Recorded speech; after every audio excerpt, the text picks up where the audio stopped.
Hornbill is a kind of bird that has a horn-shaped beak but without a circle. Usually the beak is light in color. Its scientific name buceros refers to the shape of the beak and means cow horn in Greek.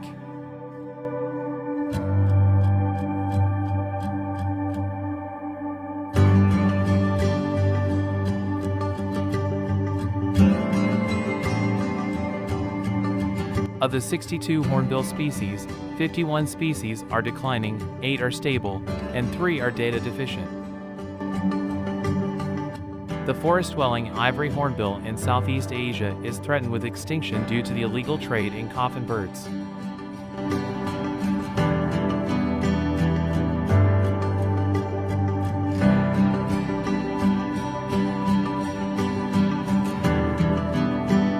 Which led to rampant hunting of wild birds.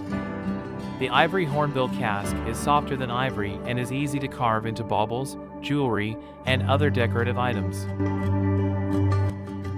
Also critically endangered are the rufous-headed hornbill and the Sulu hornbill.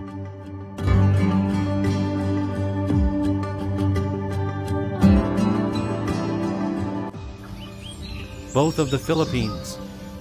There are only about 50 Sulu hornbills left in the wild, victims of hunting, human land use, and climate change. In 2019, the International Union for Conservation of Nature launched a decade-long effort to save the Sulu.